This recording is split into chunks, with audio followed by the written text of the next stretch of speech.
This good-looking group we got here today. Everybody give your... Now at noon, rideshare drivers in Oregon rallying for fair pay and job protections, why they say a legislative move is necessary. Plus, a 13-year-old in Gresham killed over the weekend by stray bullets while he was sleeping. We'll have the latest on the investigation. And later. I wish my dad and my mom were here to see this. Portland volunteers help a woman repair her family home built in the 1960s. How the impact of this work goes beyond just restoring the roof over her head. KGW News at noon starts right now.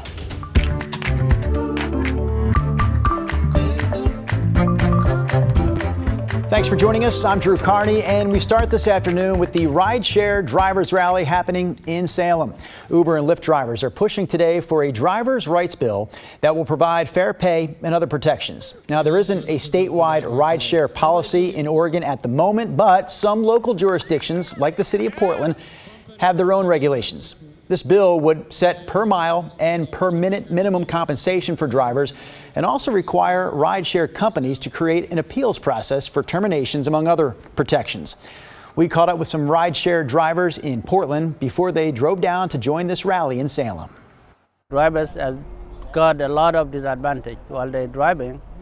They get a low pay, which is not worth what they're supposed to get, and also they have this termination when somebody accuse them while they are driving.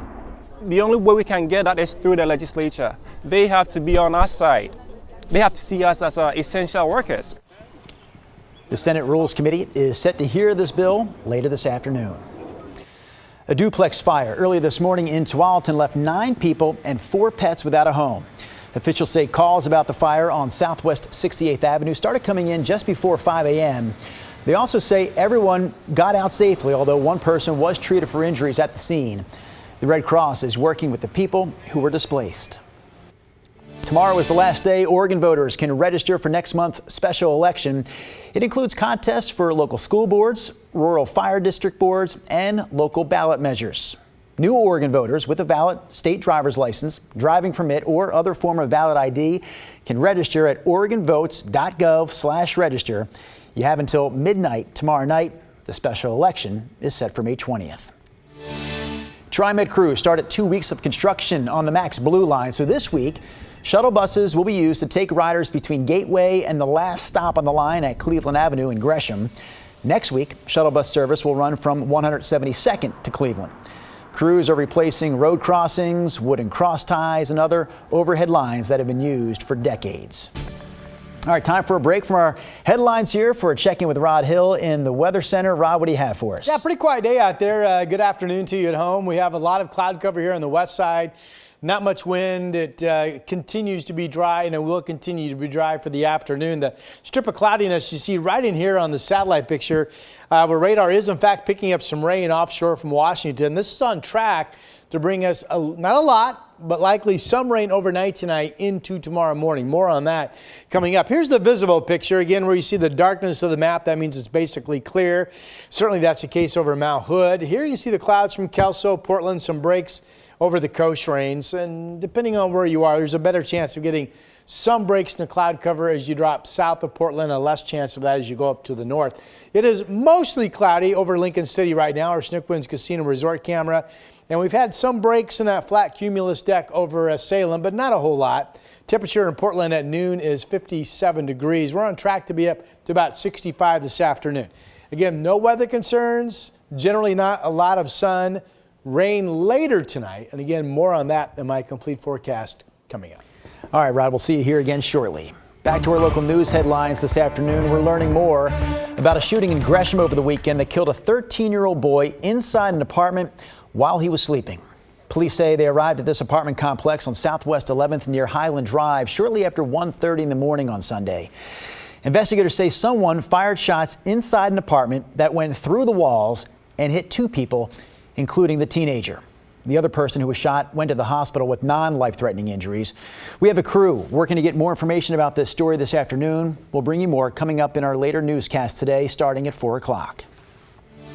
A judge in Multnomah County sentenced a man to 17.5 years in prison for deliberately hitting and killing another man with his car and then trying to run over a witness. Surveillance video from 2022 shows Frederick Moore waiting for a man to enter the crosswalk before he stepped on the gas. He hit and killed 42-year-old Vincent Timothy. That video also shows Moore taking off and then trying to run over someone on a bike. Moore reportedly told officers he ran over Timothy on purpose.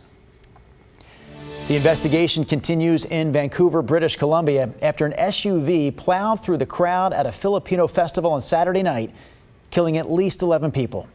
Community members lit candles and placed flowers at the site of the tragedy to honor the victims. Here's NBC's Dana Griffin with the latest.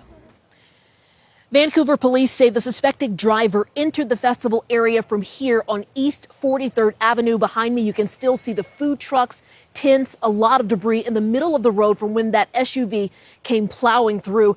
Investigators have arrested the suspect. He is 30-year-old Kai G. Adam Lowe. They say he is a Vancouver resident, and they have had interactions with him in the past, specifically related to his mental health.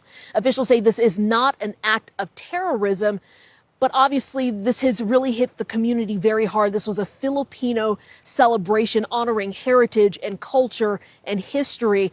The victims range in age from 5 to 65. So far, 11 killed, dozens more injured. Some of the victims still have not been identified. It's unclear if the suspect entered a plea. He appeared in court yesterday. He is now facing several counts of second-degree murder. Now, officials say they conducted a risk assessment prior to this event and determined there was no need for additional police officers or dedicated police officers and vehicle barriers, but they are now reassessing if there was more that could have been done to prevent this tragedy. I'm Dana Griffin, NBC News. Canadian Prime Minister Mark Carney offered his condolences over the weekend. Families lost a sister, a brother, a mother, a father, a son, or a daughter. Those families are living every family's nightmare.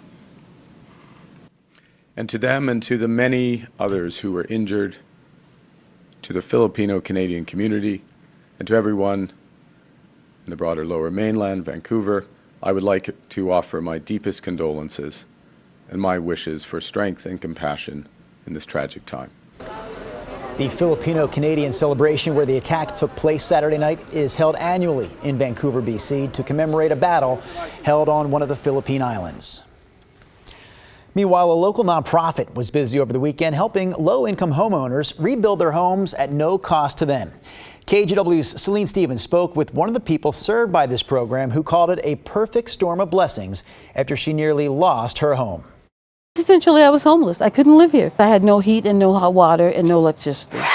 This is Pam Jelks standing in her backyard that now has a deck and patio. It's a work in progress. This home, located in the Kenton neighborhood of Portland, was built by her father in the late 60s after the family was forced to leave their original home in Albina due to eminent domain. The city wanted to build I-5, and a lot of the Albina neighborhood was pretty much demolished. Her father building a brick home so his family would feel safe. When we first moved to Kenton, according to what I heard, we received a couple of threats, death threats. There were some people who didn't want black people in the neighborhood. And so Dad said, well, I better use brick. Time took its toll on the home, and just last year, Jelk says everything started to fall apart and the home became uninhabitable, forcing her to start living at a shelter. I had to leave this house during Thanksgiving, because everything shut down on me, everything. The hot water heater burst, so I had no hot water. I had no heat because the furnace also broke. I had no insulation because the squirrels stole the fiberglass. She also found out she had kidney failure.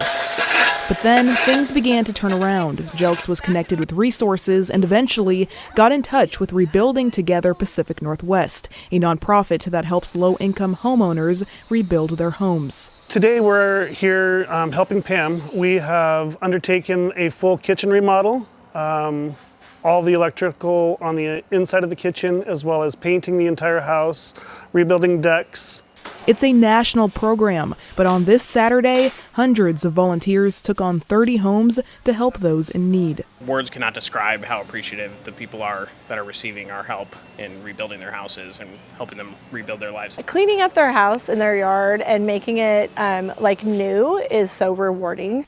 The goal is to fix up an entire home in a day, but sometimes it can take a little extra time. But they'll work until it's done. I wish my dad and my mom were here to see this because they never saw this finished product. The construction began in 1968, but the restoration began in 2025. Celine Stevens, KGW News.